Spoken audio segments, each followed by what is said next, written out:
Good morning students.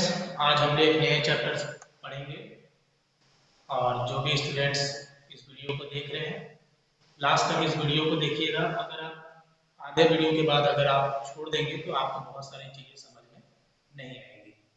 Now we discuss the chapter separation of substance.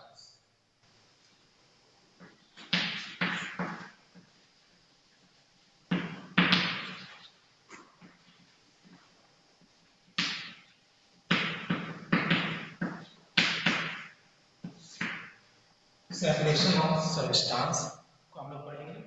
ये आपके class 6 के chapter 5 में दिया गया है।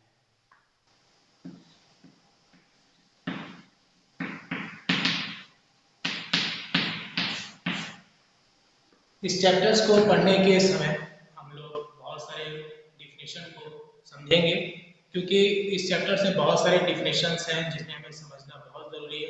तभी हम समझ पाएंगे कि हम किस समय किस टाइप के टेक्निक्स को यूज़ करना है सेपरेशन के लिए। Now we discuss the first point according to the chapter, that is hand picking.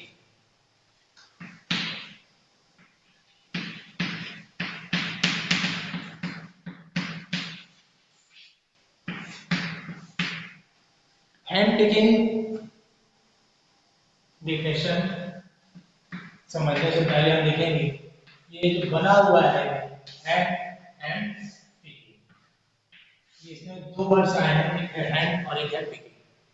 हाथ के द्वारा हम कैसे सबस्टेंस को अलग कर सकते हैं, इसी को हम लोग हैंड पिकिंग बोलेंगे। जैसे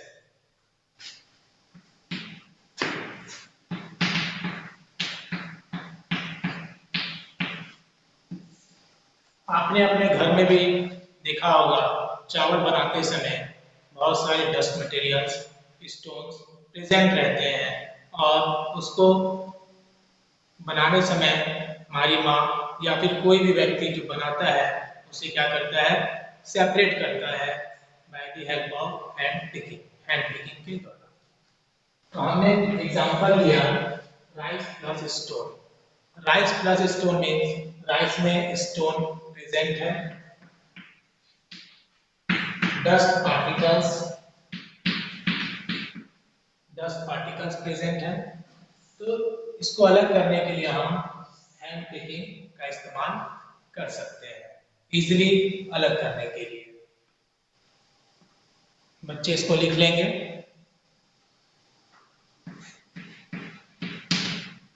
this method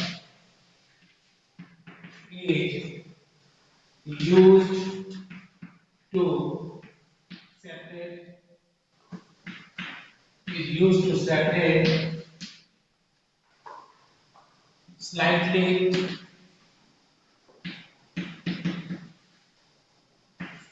larger impurities.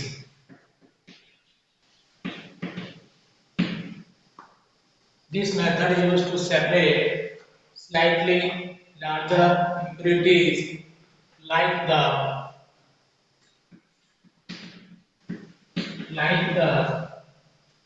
pieces of dirt, like the pieces of dirt, stone and husk। इसको आप लिखते हुए जाइएगा, stone, husk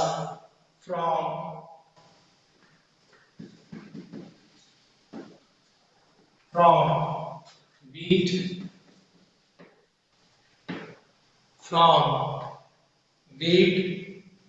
rice, from wheat, rice or pulses, from rice, wheat or pulses।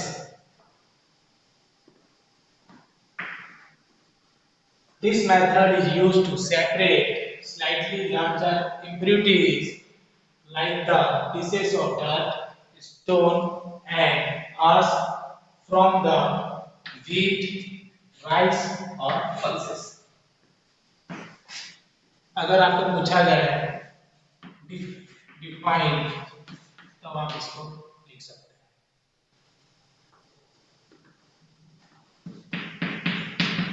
It is a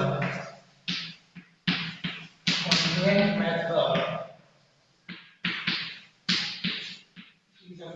method of separating substance. It is a convenient method of separating substance. Convenient मतलब सुविधाजनक, मतलब easy,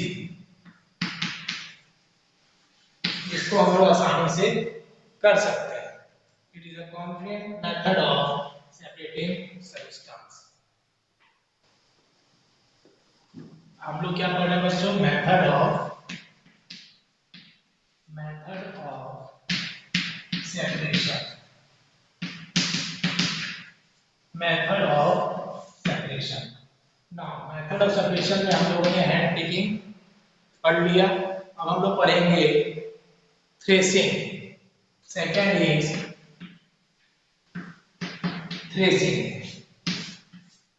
आप लोगों ने देखा होगा कि जो लार्ज स्टाल्क होते हैं उसमें छोटे छोटे ग्रेन्स लगे होते हैं। उस ग्रेन्स को अलग करने के लिए हम लोग किस चीज का इस्तेमाल करते हैं? थ्रेसर का इस्तेमाल करते हैं। ठीक है, तो हम लोग लिख सकते हैं threshing is a method of separation और it is used for separating the substance.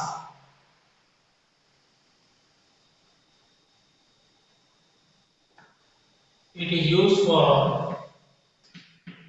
it is a method of separation. The method of separation used to separate the. It is a method of separation used to separate the grain seed. Separate the grain seed. Separate the grain seed from their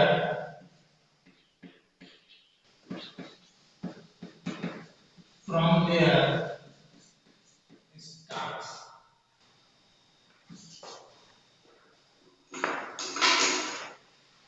From their starch. इसको आप लोग लिख लीजिए।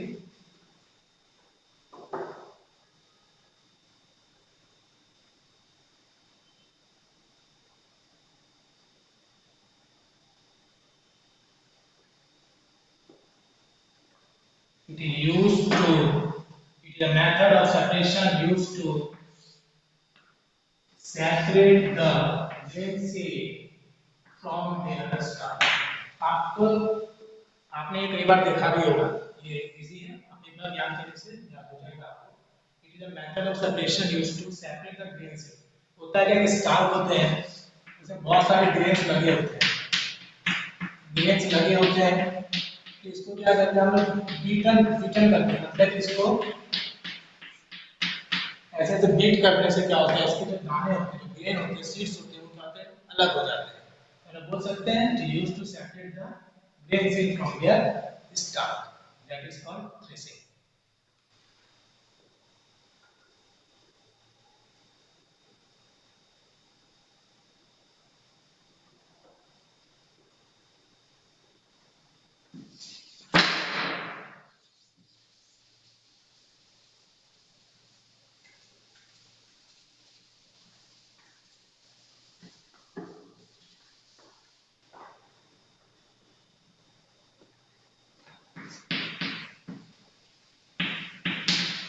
Threshing is done with the help of blocks and threshing is done with the help of blocks and machines are also used for machines are also used for trace large quantity of grain.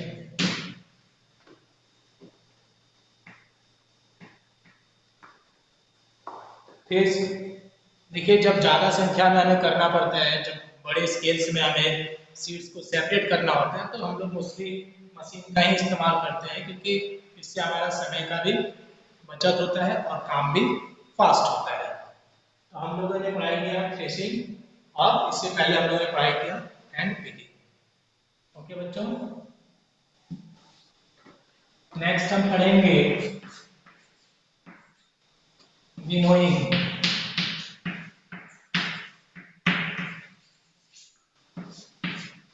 Winnowing is a method of separation. जितने भी हम लोग topics पढ़ रहे हो, क्या है बच्चों? Method of separation.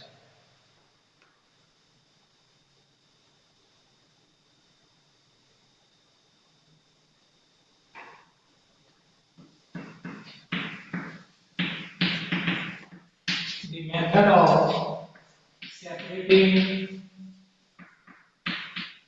the method of separating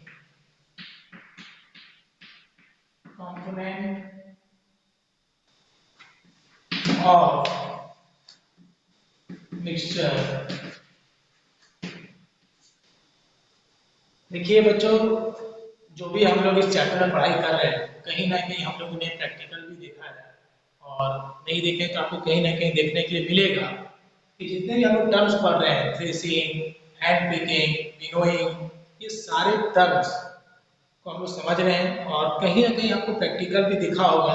गांव पे अक्सर आपने देखा होगा कि कोई भी विलेजर्स, जो किसान फार्मर्स होते हैं, जो काम करते हैं, वो भी क्या करते हैं, इस तरह के मेथड्स को यूज करते हैं सेपरेशन के लिए।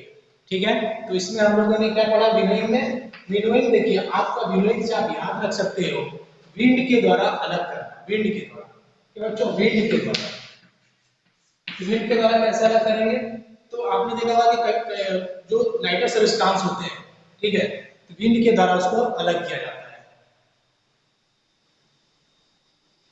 जो हैवियर एंड लाइटर कंपोनेंट्स होते हैं, हैवियर एंड लाइटर कंपोनेंट्स, जैसे मैं आपको यहाँ पे दिखाऊंगा, जैसे आपके हैवियर कंपोनेंट्स, थोड़ा मैं इसको रफ कर देता हूँ ताकि स्पेस बन जाए। इसको आप लिख लीजिए, the method of separating component of mixture is called winnowing। is called winnowing। ठीक है बच्चों,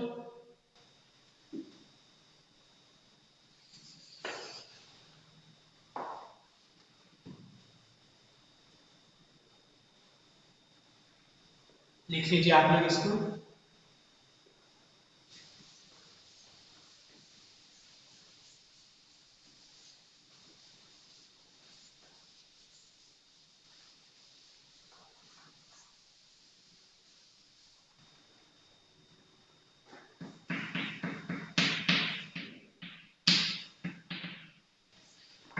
Winnowing is used to separate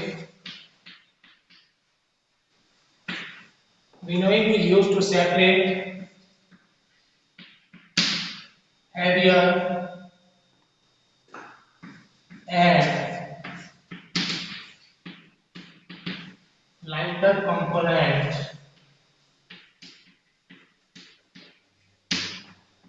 of mixture।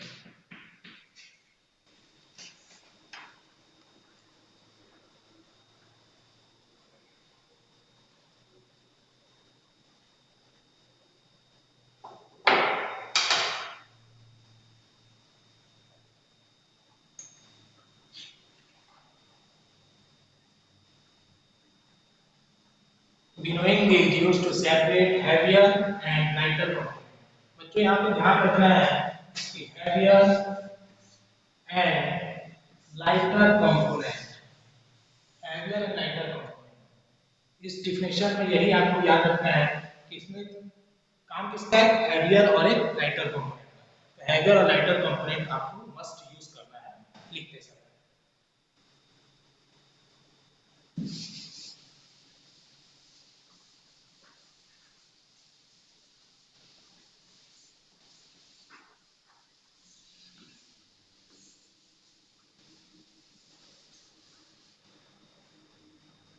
जो हम लोग इसको प्रैक्टिकली समझेंगे, जैसे मान लीजिए आपका एक हमने हाइट तय किया, ये आपका हाइट है, ये आपका क्या है?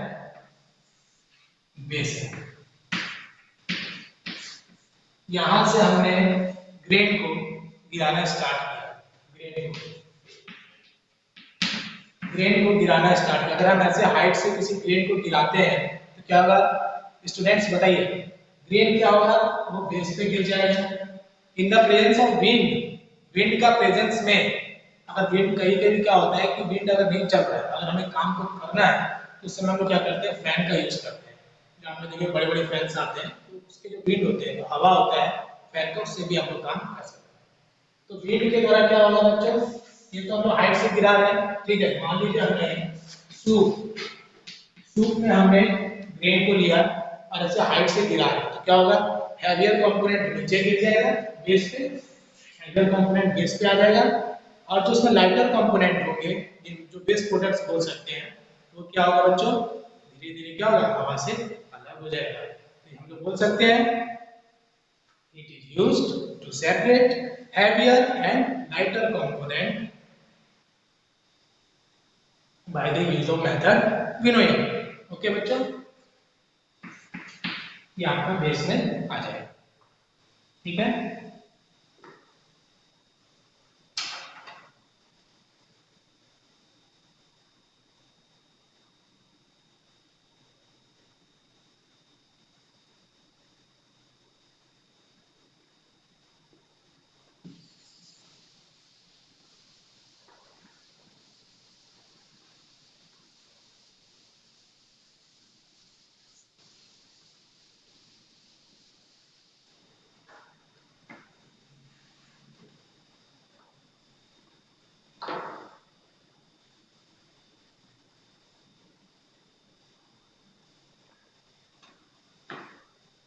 मेथड ऑफ सेपरेशन में फोर्थ हम पढ़ेंगे sedimentation.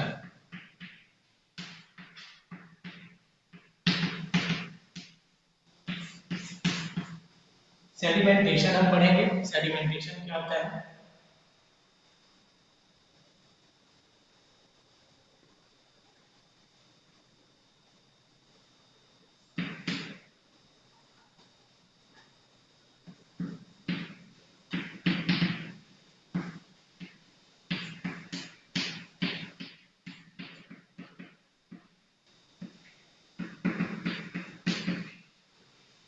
Heavier component in a mixture, heavier component in a mixture settles after water is added to it। देखिए सेडिमेंटेशन में क्या होता है बच्चों? सेडिमेंटेशन मतलब में, मान लो यहाँ पे एक बीकर, हमने एक बीकर लिया, क्या लिया? बीकर। तो बीकर को लेते समय हमने इसमें क्या किया? एक सॉइल डाला,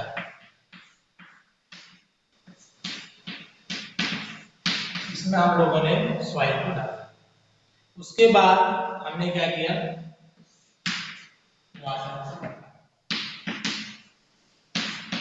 वाटर को डाल दिए सॉइल में। उसके बाद हमने इसको मिक्स किया, स्टिर किया। मिक्स करने के बाद जब हमने इसको मिक्स कर दिया, क्या होगा? जो वाटर के साथ सॉइल को मिक्स कर दिए, थोड़ी देर बाद क्या होगा? सॉइल नीचे आके बैठ जाएगा, that is called sedimentation. Sediment हो गया, जाके सॉइल जो है बीकर के बेस में जाके जमा हो गया, that is called sedimentation, that is called sedimentation.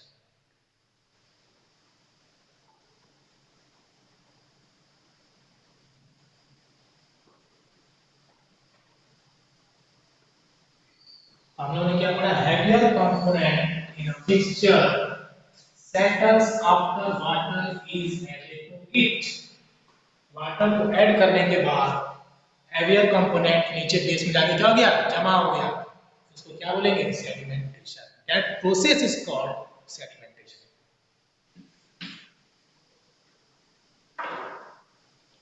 अब इसी में हम लोग पढ़ेंगे डिकेंटेशन. देखिए इसी से रिलेटेड है डिकेंटेशन. डिकेंटेशन में क्या करेंगे हम लोग, वाटर को रिमूव किया. अगर इसमें सॉइल और वाटर मिक्स है तो वाटर को हमने धीरे से क्या किया, टिल्ट करके, झुका के पानी को गिरा दिया. That process is called decantation. That process is called decantation. तो ये हो गया डिकेंटेशन. मींस हम लोगों ने सेडिमेंटेशन के समय दो चीजों को सीखा. सेडिमेंटेशन होता क्या है और इसमें डिकेंटेशन क्या होता है. तो हम लोगों ने दो चीज को सीखा. Water is removed, water is removed slightly tilted, that is called decantation. Okay बच्चों,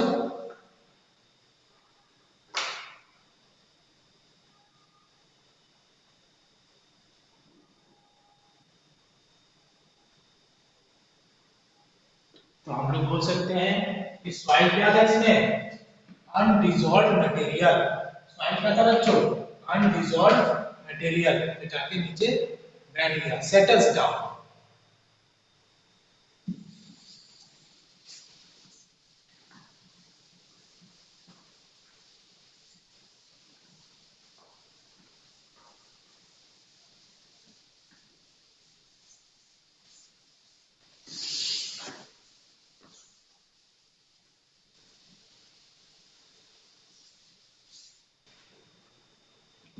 तो आज का होमवर्क क्या रहेगा, define the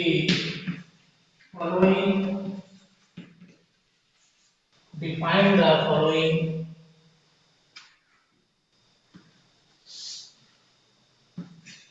define the following terms. First,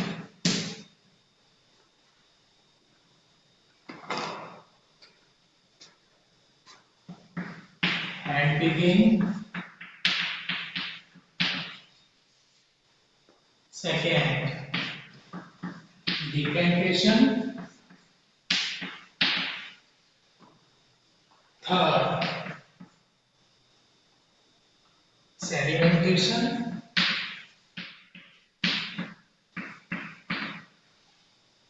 With examples. Define the following terms with examples. With examples.